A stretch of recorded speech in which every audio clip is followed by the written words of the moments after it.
শুনছেন? কি হলো, শুনতে পাচ্ছেন? আমাকে বলছেন? হ্যাঁ, আপনাকেই বলছি। বারান্দা থেকে নেমে আসুন। কেন? আপনি কে? আপনার কথাতে নিচে নেমে যাব কেন? বেশ, আসতে হবে না। আমি চেঁচিয়ে আপনার কুকীর্তির কথাগুলো বলছি। পাড়া শুদ্ধ লোক আপনার গুণকীর্তনটা জানুক। তার মানে আপনি কি বলতে চান? আসবেন কি না বলুন, না হলে কিন্তু আমি চেঁচিয়ে বলতে শুরু করছি। আরে, এ তো মহা বিপদ। দাঁড়ান 1 মিনিট, আমি নিচে যাচ্ছি। তাড়াতাড়ি আসুন, আমার অনেক কাজ আছে। না হলে এই যে বলুন, কি বলতে চান? আচ্ছা, আপনি প্রতিদিন এই বারান্দায় দাঁড়িয়ে দাঁড়িয়ে আমায় কি দেখেন বলুন তো? আমি জানতাম আপনি খুব ভালো ছেলে, কিন্তু যত দিন যাচ্ছে তত আপনার অসভ্যতা বেড়েই চলেছে। মানে কি বলতে চাইছেন আপনি? না মানে, আমি আপনার জন্য ঘরের পর্দাটাও সরাতে পারি না।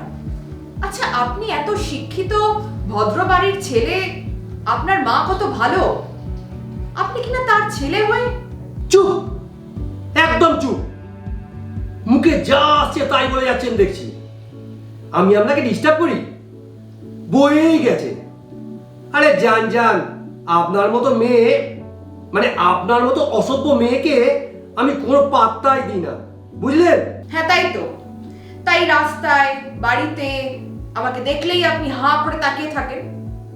মনে হয় ওই হাঁ মুখে একটা মাছি ঢুকিয়ে দিই। ওকে, আমি যদি আপনাকে ডিস্টার্ব করে থাকি, আই এম ভেরি সরি। আর কোনোদিন হবে না। চলি।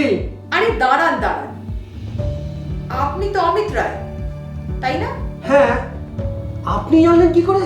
বাহ, রাস্তার এপার ওপার বাড়ি, এক পাড়াতে থাকি, আর নাম জানবো না? ও তাই? তা আমার নাম কি বলুন তো? জানি না। আপনি না মিথ্যে কথাটা ঠিক বলতে শেখেন, ধরা পড়ে যায়। সত্যি জানি না। আবার মিথ্যে কথা? না, সত্যি জানি না, বিশ্বাস করুন। ও, তাই বিশ্বাস করলাম। আমি লাবণ্য মুখার্জি। ও, তা আমি জেনে কি করব? আচ্ছা, আমার নাম লাবণ্য শুনে আপনার কিছু মনে হচ্ছে না? কই না তো। লাবণ্য তো কি হয়েছে? তা পড়াশোনা কত দূর? অনেক দূর বললে তো মনে হয় না। আমি এমবিএ করেছি, একটা মাল্টিন্যাশনাল কোম্পানিতে চাকরি করি। আমি মূর্খ নই ম্যাডাম। ম্যাডাম? আমার নাম বলা সত্ত্বেও? যাক, আপনি অমিত রায় আর আমি লাবণ্য, এই দুটো নামের মধ্যে কোথায় মিল আছে জানেন?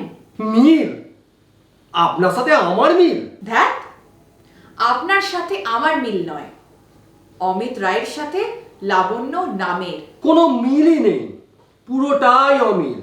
আপনি পূর্বে, তো আমি ও, দাঁড়ান, সর্বনাশ।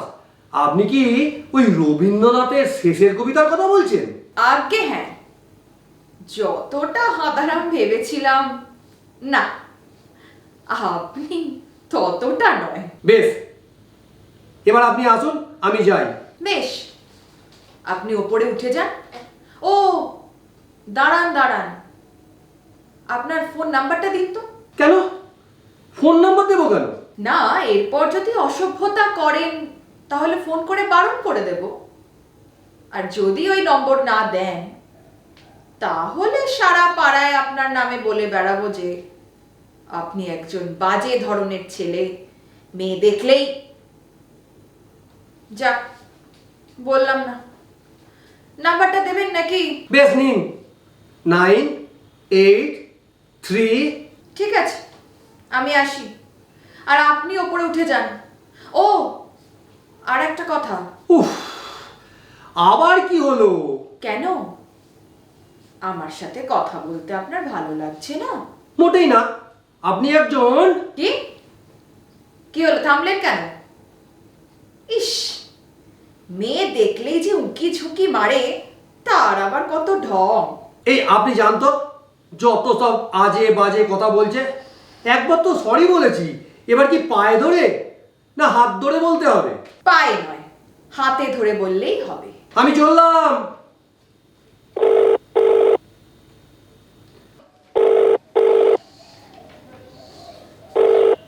হ্যালো। আমি আমি লাবণ্য। এত রাত্রে হঠাৎ? না, দেখছিলাম নাম্বারটা ঠিক দিয়েছেন কিনা। তার মানে? না, আপনাকে বিশ্বাস করা খুব কঠিন, তাই পরখ করে নিতে হলো। যাকে কি করছেন? ডন বৈঠক দিচ্ছি। তা ভালো। শরীরটা ভালো রাখতে হবে তো, যাতে মেয়েরা আপনার দিকে তাকিয়ে থাকে। এই এত রাতে ফোন করে কোনো ছেলেকে ডিস্টার্ব করতে লজ্জা করছে না আপনার? ও তাই তো, আপনি তো আবার পুরুষ মানুষ। তবে আমি আপনাকে পুরুষ ভাবতেই পারছি না, সরি। তার মানে? না, যা ভাবি তাই বললাম। তাহলে আমি কে? আপনি আপনি হাঁদারাম, বোকা শোকা একজন মানুষ। যাক, বলুন কি করছেন এখন এত রাতে? আমাকে অনেক রাত পর্যন্ত অফিসের কাজ করতে হয়। এই 10-15 মিনিট হলো ল্যাপটপটা খুলে বসেছি। ভালো, কাজ করুন। Good night. ঠিক আছে। এ কি ঠিক আছে মানে? আচ্ছা, কেউ যদি উইশ করে তার রিপ্লাই দিতে হয় জানেন না? সাধে কি বলি হাঁদারাম। ঠিক আছে, গুড নাইট। ওকে। উফ, মেয়ে তো নয়, যেন ক্যাঁকড়া বিছে, ল্যাস দিয়ে কামড়ায়।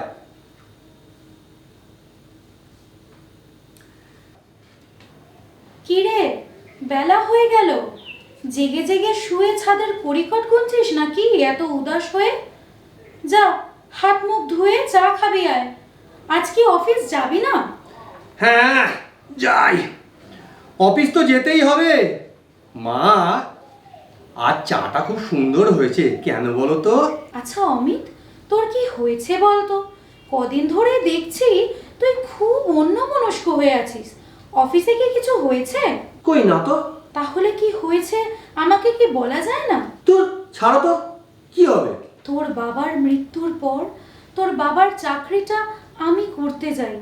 ছোট থেকে তোকে এত বড় করেছি, তোকে আমার এতটুকু চিনতে ভুল হবে না। মা, আমি সব জানি, কিন্তু তুমি কি দেখেছো আমার মধ্যে সেটাই জানি না। আমার মনে হচ্ছে তুই আমার কাছে কিছু লুকিয়ে রাখতে চাইছিস। অবশ্য ছেলে বড় হলে তার কিছু গোপনীয়তা থাকে, সেটা আমি জানতে চাই না। কিন্তু কি যেন মনে হচ্ছে, তুই কি কোনো মেয়ের চক্করে পড়েছিস? কি যা তা বলছো? কোন মেয়ের চক্করে পড়বো? বড় হয়েছিস, তোর কাউকে হয়তো ভালো লাগতেই পারে, তাতে আমার কোনো আপত্তি নেই। সেরকম হলে তুই আমায় বলতে পারিস। ব্যাপারটা কি একটু সিরিয়াস হয়ে যাচ্ছে না? তুমি তো জানো, মেয়ে দেখলেই আমি 10 হাত দূরে থাকি। হ্যাঁ, সেটা আমি জানি। যাক, চান করতে যা। আমার রান্না এখন কিছুটা বাকি আছে, তবে তোর মধ্যে একটা পরিবর্তন কদিন আমি লক্ষ্য করেছি।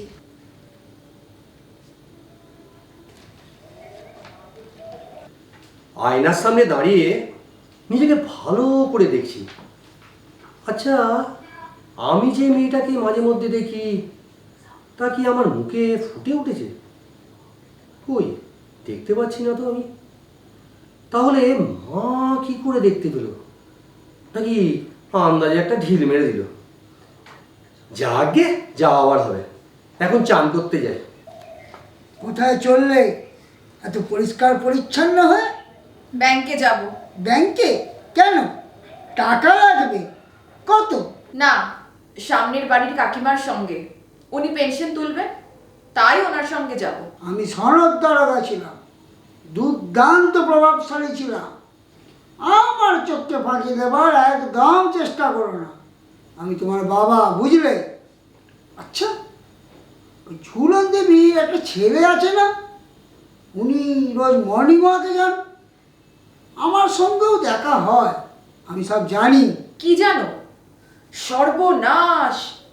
ঝুলন কাকিমার সঙ্গে তোমার আলাপ আছে? না, নেই। তবে তবে তবে তোর সঙ্গে যখন আলাপ আছে, আমি একদিন ওনার সঙ্গে আলাপ করে নেব। ঠিক আছে, আমি চলি। শোন, এইভাবে পাড়ার সবাইকে উপকার করা ছাড়। আমি তোমার বিয়ের ব্যবস্থা করেছি। সর্বনাশ! বিয়ে আমার? না, কখনো না, আমি বিয়ে করব না। তাহলে কি করবে? সবার উপকার করে বেড়াবে। আমি তোমার বিয়ে দেব, ব্যাস, এটাই আমার শেষ কথা। আর এই ব্যাপারে অমত করলে তখন তুমি আমার সনদ দারোগার রূপটা দেখতে পাবে। দেখো বাবা, তুমি এখন একজন রিটায়ার্ড কর্মচারী। এইভাবে তুমি আমায় ইনসাল্ট করতে পারো না। চাকরি জীবনে আমার একটা নাম ছিল, সিক্স সেন্স সনদ। তার কারণ যে কোনো কেসে সবার প্রথমে কেসের ক্লুটা বলে দিতে পারতাম। তাই নাকি? এটা তো জানতাম না। মানে ঘন ঘন ওই মহিলার সঙ্গে এখান ওখান যাওয়া, তার উপর তিনি তোমার উপরে এত ভালোবাসা দেখানো, আমি একটা রহস্যের গন্ধ পাচ্ছি, তবে ক্লুটা ধরতে পারছি না। ও, পারোনি? যা, চেষ্টা করো, হয়তো পেয়েও যেতে পারো। এখন আমি যাই, তার কারণ দেরি হয়ে যাচ্ছে। ঠিক আছে, কাল সকালে আমি তোমার ঝুলন কাকিমাকে ধরবো। ধরবে? মানে কোথায় ধরবে? পার্কে। কেন? রহস্যের সমাধান করব। কিসের রহস্য? তোমার বিয়ে না করার রহস্য। বাবা প্লিজ, এসব কথা কাউকে কেউ বলে? আমি সনদ দারোগা, সিক্স সেন্স সনদ। রহস্যের উন্মোচন তো আমাকে করতেই হবে। যা ইচ্ছে হয় করো, আমি চললাম।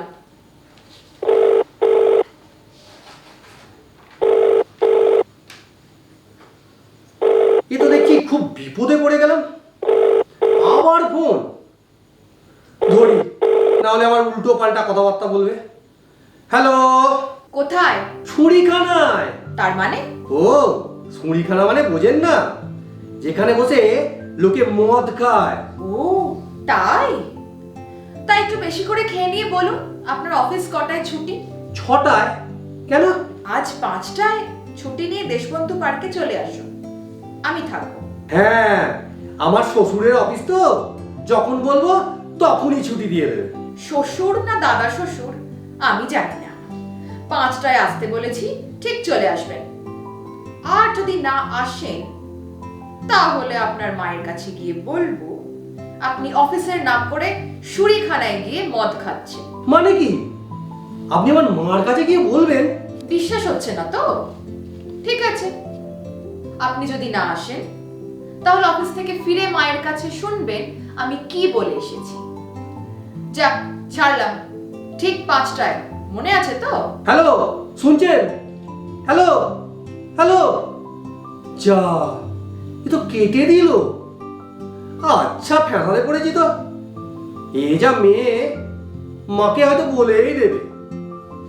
একই মা টেনশনে আছে, এই মেয়েটা কি ইয়ার্কিও বোঝে না না কি? এক্সকিউজ মি, আপনি ঝুলন দেবী না? হ্যাঁ, আপনি? আমি আপনার বাড়ির উল্টো দিকে ওই হলুদ রঙের বাড়িতে থাকি। ও তাই, আপনি তো ওই মজুমদারদার বাড়িটা নতুন কিনেছেন। হ্যাঁ, তবে নতুন না, প্রায় 1 বছর হলো। হ্যাঁ, তাই আসলে আপনার সঙ্গে আমার পরিচয় নেই তো। হ্যাঁ, ঠিক তাই। আচ্ছা আচ্ছা, আপনার একটা ছেলে আছে না, কি যেন নাম? অমিত, তাই তো? হ্যাঁ, আপনার তো একটি মেয়ে আছে, লাবণ্য। ও খুব ভালো মেয়ে, আমার সঙ্গে ওর খুব ভালো আলাপ আছে, কিন্তু আপনার সাথে আলাপ হয়নি। যে থাকবে অনেকদিন আগেই আলাপটা হতো, সে তো আর 6 বছর হলো চলে গেছে। আচ্ছা আচ্ছা, আপনি তো চাকরি করতেন, কোথায় করতেন? আমি চাকরি প্রথমে করতাম না, অমিতের বাবার মৃত্যুর পর বাধ্য হয়েই করতে হয়েছে। উনি রেলে চাকরি করতেন, অমিত তখন খুব ছোট, তাই আমি। হ্যাঁ, আমি পুলিশে ছিলাম তো, তাই খোঁজ খবর রাখাটা একটু অভ্যাস হয়ে গেছে আমার। যাক, এটা বলার জন্য মনটা খুব ছটফট করছে। অনুমতি দেন তো বলি। হ্যাঁ হ্যাঁ, বলুন। আপনার ছেলেটিকে আমার খুব পছন্দ।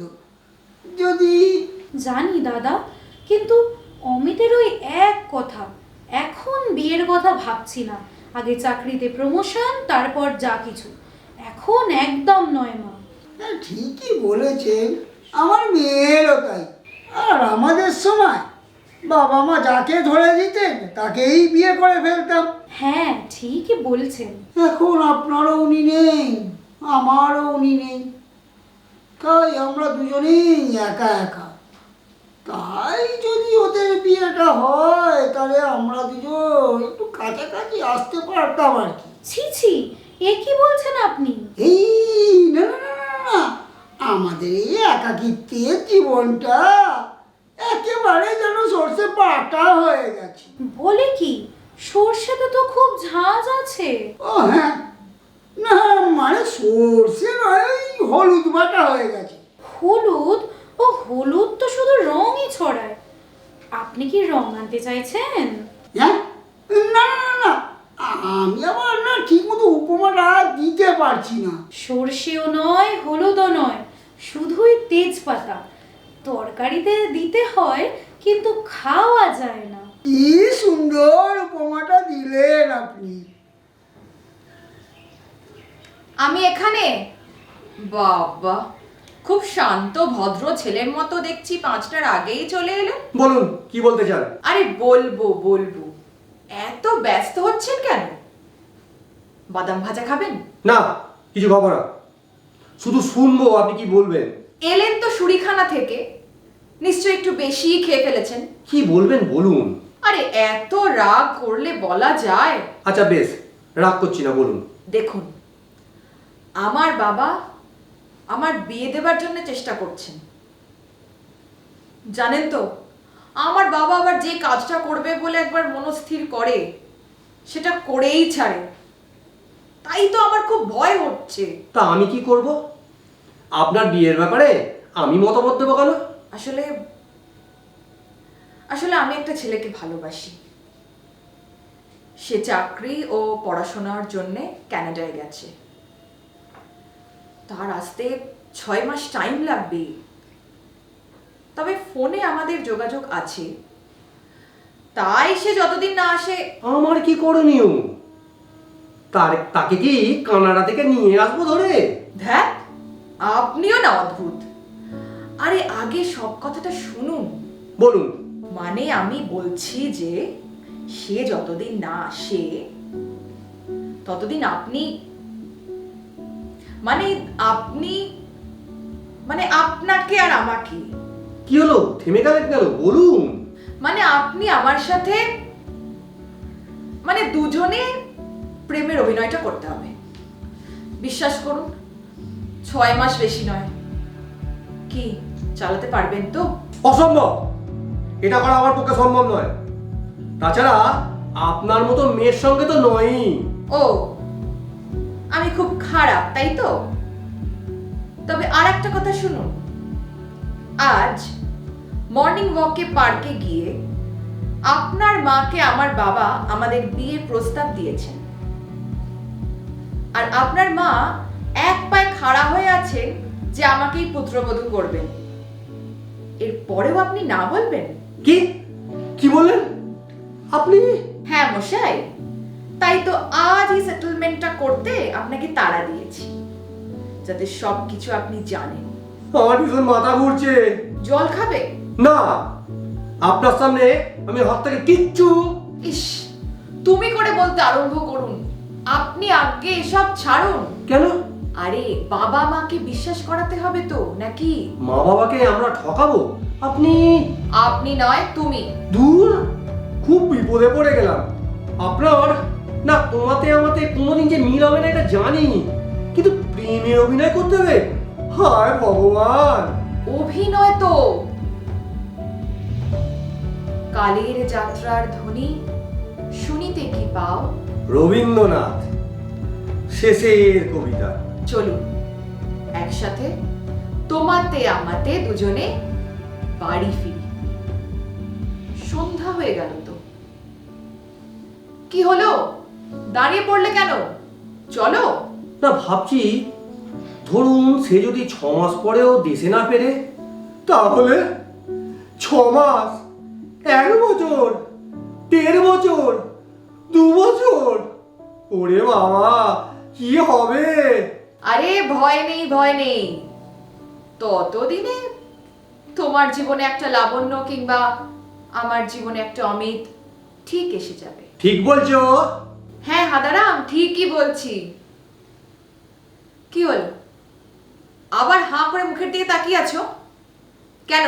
প্রেমের অভিনয় তো, তাই একটু প্র্যাকটিস করছি আর কি। চলুন, এই না চলো। মেঘ করেছে, হয়তো বৃষ্টি নামবে।